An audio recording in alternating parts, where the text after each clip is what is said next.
अस्सलाम वालेकुम स्टूडेंट, आज हम आपकी एक्सरसाइज नंबर 4.3 का क्वेश्चन नंबर 1 पार्ट नंबर 4 करने जा रहे हैं। देखें, पार्ट नंबर 4 आपको ये गिवन है। तो देखिए कि सबसे पहले हम इसे सपोज कर लेते हैं।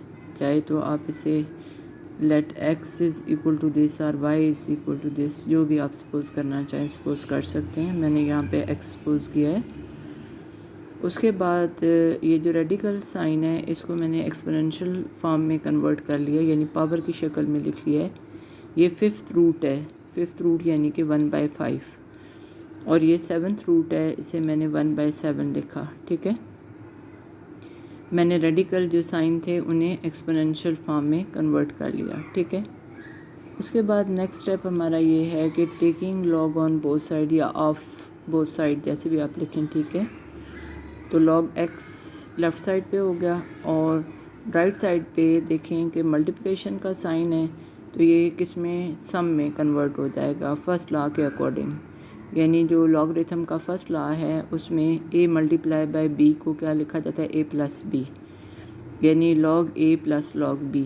तो हमने पहले इसे जो है ना इसको लिखा, मल्टीप्लिकेशन का साइन सिर्फ हमने एडिशन में या सम में चेंज किया है, बाकी सारा वही है। अब जो आपके पास थर्ड लॉ है, थर्ड लॉ के अकॉर्डिंग जो पावर होती है वो हमेशा लॉ के साथ आके क्या हो जाती है, मल्टीप्लाई। इसकी पावर है 1/5, ये मैंने मल्टीप्लाई कर दी, और इसकी पावर है 1/7, वो मैंने यहाँ पे मल्टीप्लाई कर दी। ठीक हो गया, ये इस तरीके से हमने लिख लिया। तो अब ये लॉग की फॉर्म में है, यानी log x is equal to, पीछे ये log x आ रहा है, log x is equal to 1/5 log this plus 1/7 log this. आप देखें कि लॉग की फॉर्म में जब हमने लिख लिया, यानी कि ये दो स्टेप बहुत इंपॉर्टेंट होते हैं। पहला ये कि आप इसे किसी भी जो है ना x y z के इक्वल सपोज करें, और फिर दोनों साइड का लॉग लें और फिर लॉग की फॉर्म लिखें। तो यहाँ तक तकरीबन आपका आधा क्वेश्चन सॉल्व हो जाता है।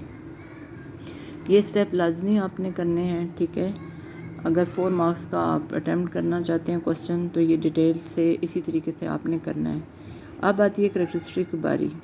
तो देखिए कि point very first non zero digit, यानी कि देखें कि 0 से लेकर 9 तक डिजिट होते हैं, तो 0 हमने कंसिडर नहीं करना, तो 1 से लेकर 9 तक रह गए डिजिट। तो उनमें ये जो डिजिट है 2, ये पहला डिजिट है जिसके बाद पॉइंट होना चाहिए। तो देखें पॉइंट पहले से ही वहाँ पे मौजूद है, यानी यहाँ पे पॉइंट होना चाहिए था, वहीं पे पॉइंट मौजूद है। हमें मूव लेफ़्ट और राइट मूव करने की ज़रूरत नहीं, रेफरेंस जहाँ पे है वहीं पे पॉइंट मौजूद है। तो अगर वहीं पे पॉइंट मौजूद है तो इसकी करैक्टरिस्टिक क्या हो जाएगी, 0 हो जाएगी। ये फर्स्ट एक्सरसाइज जो थी 3.1, उसमें मैंने आपको साइंटिफिक नोटेशन सिखाया था। तो साइंटिफिक नोटेशन में जो 10 की पावर होती है वही करैक्टरिस्टिक होती है। यानी कि अगर आप जो है ना राइट से लेफ़्ट जाते हो, मूव करते हो, पॉइंट को मूव कराते हो, ठीक है, तो उस वक़्त पावर क्या होती है, और राइट से लेफ़्ट जब मूव कराते हो तो तब पावर क्या होती है, नेगेटिव और पॉजिटिव के हिसाब से। तो ये सारी डिटेल मैंने 3.1 में आपको करवाई हुई है। तो बहरहाल यहाँ पे देखिए कि यहाँ अगर पॉइंट होता तो हम यहाँ मूव करवाते, तो 3 डिजिट जंप करते, तो इसकी करैक्टरिस्टिक 3 होती। लेकिन यहाँ पे अब हमें मूव करवाने की ज़रूरत ही नहीं है। पहला जो नॉन ज़ीरो डिजिट है उसके बाद पॉइंट मौजूद है, यानी कि जहाँ पे रेफरेंस, ये उल्टा वी रेफरेंस को शो कर रहा है कि यहाँ पॉइंट होना चाहिए, तो यहाँ पे पॉइंट मौजूद है। तो हमने पॉइंट को कहीं भी मूव नहीं कराया, तो लिहाजा उसकी करैक्टरिस्टिक क्या होगी, 0।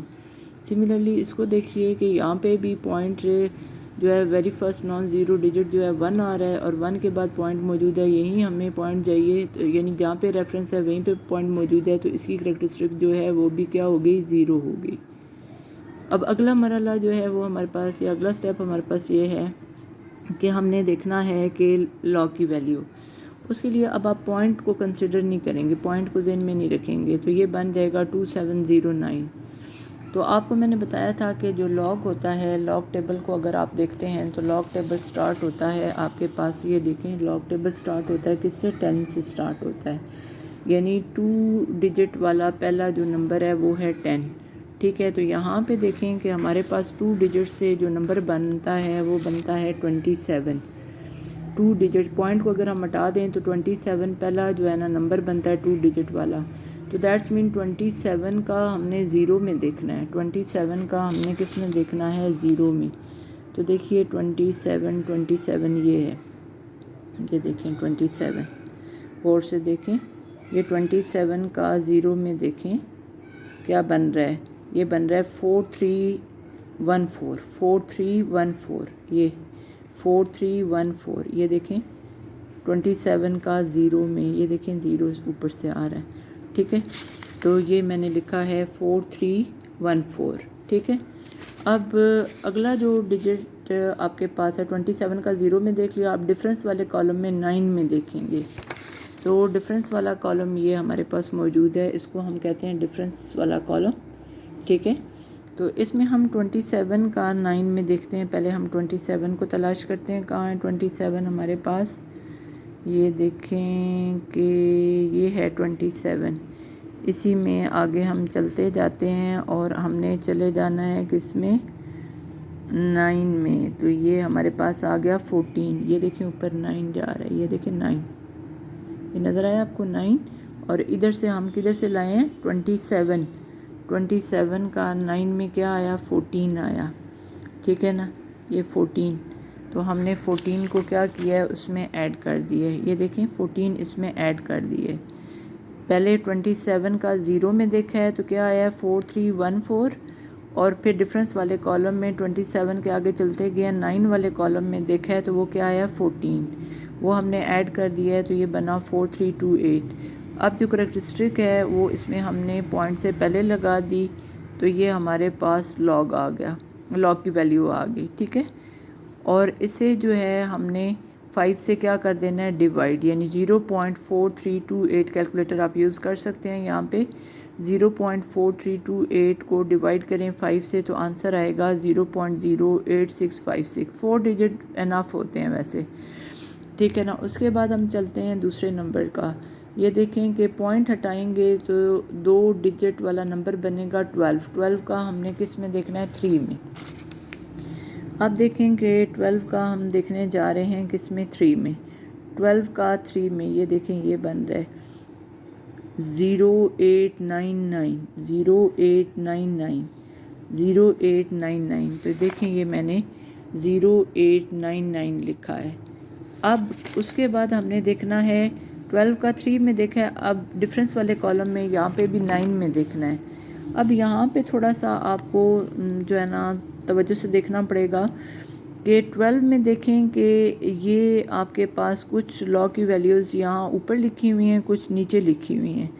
तो हमने जो देखा है 3 में ये 0899, तो ये ऊपर लिखा हुआ था। तो डिफरेंस वाला जो कॉलम है 9 वाला, उसमें भी हम ऊपर वाले में देखेंगे 32, मतलब ये इसी वाले में 12 में देखें गौर से, ये 12 में यहाँ पे नीचे भी लिखे हुए हैं डिफरेंस वाले कॉलम।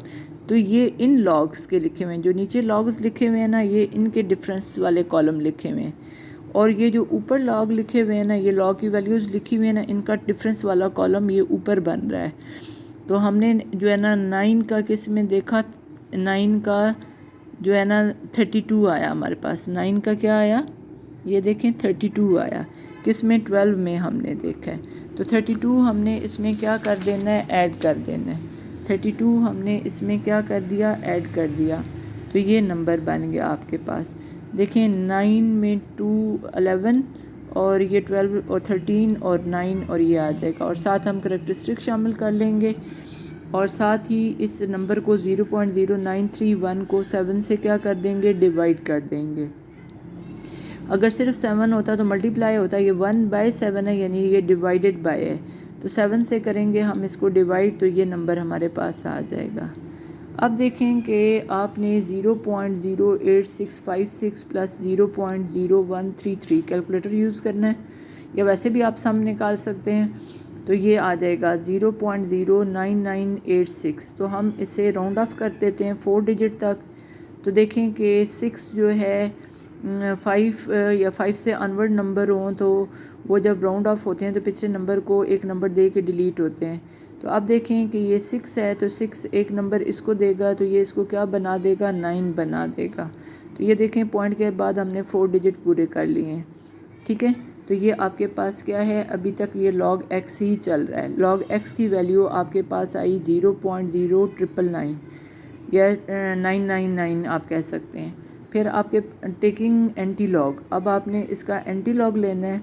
एंटी लॉग लेने के लिए पॉइंट से पहला जो है इंटीग्रल पार्ट उसको अलहदा कर लें और डेसिमल पार्ट को अलहदा कर लें। ये मेंटीसा हो जाएगा, एम से डिनोट करेंगे इसे, मेंटीसा को एम से डिनोट करेंगे, 0.0999 आ जाएगा और करैक्टरिस्टिक क्या हो जाएगी, 0 हो जाएगी। ठीक है, एक बात याद रखें, जब भी आप लॉग लेते हैं तो जब भी आपके पास लॉग एक्स आ जाए तो मेंटीसा अगर नेगेटिव आए तो उसे जो है ना आपने मस्ट पॉजिटिव करना है। यानी अगर ये -0.099 आ जाए तो आप उसमें क्या करेंगे, 1 ऐड भी करेंगे, 1 सब्ट्रैक्ट करेंगे, तो जो ऐड करेंगे 1, ठीक है, उससे मेंटीसा क्या हो जाएगा, पॉजिटिव, और जो माइनस बीच में करेंगे वो करैक्टरिस्टिक बन जाएगी। तो इस तरीके से वो क्या हो जाएगा, आपके पास मेंटीसा पॉजिटिव हो जाएगा। बहरहाल यहाँ पे तो है ही ये पॉजिटिव, यहाँ पे तो मेंटीसा है ही पॉजिटिव। डायरेक्ट हमने करैक्टरिस्टिक को अलहदा कर लेना है और मेंटीसा को अलहदा कर लेना है। अब एंटी लॉग में हम जाएंगे और एंटी लॉग आपको पता है 0.00 से स्टार्ट होता है।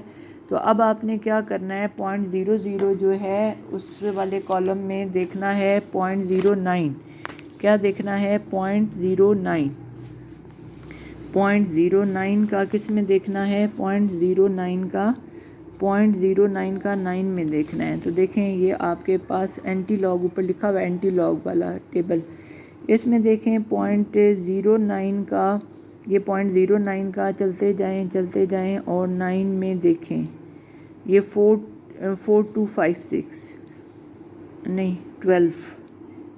12 सॉरी 4 नहीं है 12 है, ये 12 क्या है, 1246 1256, ये किसका देख रहे हैं हम, 0.09 का। तो देखें यहाँ पे आपके पास ये 1256 आया, 1256 हमने 0.09 का 9 में देखा। अब एक और 9 रहता है, यानी कि डिफरेंस वाला कॉलम भी हम यूज़ करेंगे।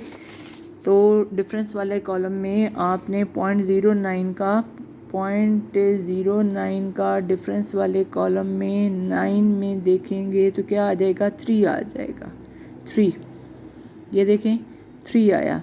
तो अब आपने 3 बीच में क्या करना है, ऐड कर देना है, इसमें 3 ऐड करेंगे तो ये बनेगा 1259, यानी 1259 आ जाएगा। ठीक है, ये 0.09 का 9 से ये आया और डिफरेंस वाले कॉलम में 9 में देखा तो ये आया, तो ये आपके पास आ जाएगा। अब देखें कि जो करैक्टरिस्टिक है ना वो हमें ये बताती है कि रेफरेंस कहाँ बनेगा, 1 के बाद, कि रेफरेंस के बाद आपने पॉइंट किधर मूव करवाना है। तो अब 0 है तो 0 का मतलब है कहीं भी मूव नहीं करवाना, जहाँ पे रेफरेंस है वहीं पॉइंट लगा दें, यानी 1 के बाद पॉइंट लगा दें। अगर करैक्टरिस्टिक +1 हो तो दैट्स मीन रेफरेंस के बाद एक डिजिट मूव करवाएंगे, यानी 2 के बाद पॉइंट आ जाएगा। अगर आपके पास नेगेटिव करैक्टरिस्टिक आ जाती है, यानी -1 फ़र्ज़ करें आ जाता है, तो रेफरेंस बनेगा 1 के बाद, तो आपने 1 से पहले पॉइंट लगा देना है। यानी पॉजिटिव करैक्टरिस्टिक है तो रेफरेंस बनेगा किसके बाद, 1 के बाद। तो अब आपने 1 के बाद जो है ना, अगर पॉजिटिव है तो इस तरफ चलना है और अगर नेगेटिव है तो रेफरेंस से उस तरफ चलना है। तो अब क्योंकि 0 है तो 0 का मतलब है ना लेफ़्ट चलना है ना राइट चलना है, जहाँ पे रेफरेंस है वहीं आपने पॉइंट लगा देना है। तो अब x की जो वैल्यू है वो आ गई 1.259, यानी ये जो गिवन था इसका प्रोडक्ट जो है उसकी वैल्यू जो है वो आपके पास क्या बनी, x = 1.259, ये इसका क्या आ गया, आंसर आ गया। ठीक है, तो इस तरीके से ये क्वेश्चन आपका जो है ना मैंने सॉल्व किया है। आई होप कि ये आपको समझ आ गया होगा। तो आपने मज़ीद जो आगे क्वेश्चंस हैं उनकी प्रैक्टिस करनी है, फिर मैं साथ साथ उन्हें मज़ीद जो हैं क्वेश्चंस उनको भी इंशाल्लाह एक्सप्लेन करूँगी। तो अगर आपको मेरी वीडियो अच्छी लगी है, आपने लाइक भी करना है, शेयर भी करना है और मेरे चैनल को सब्सक्राइब भी करना है, ताकि मैं और अच्छी वीडियो आपको भेज सकूँ। इंशाल्लाह नेक्स्ट वीडियो में मिलेंगे। अल्लाह हाफ़िज़।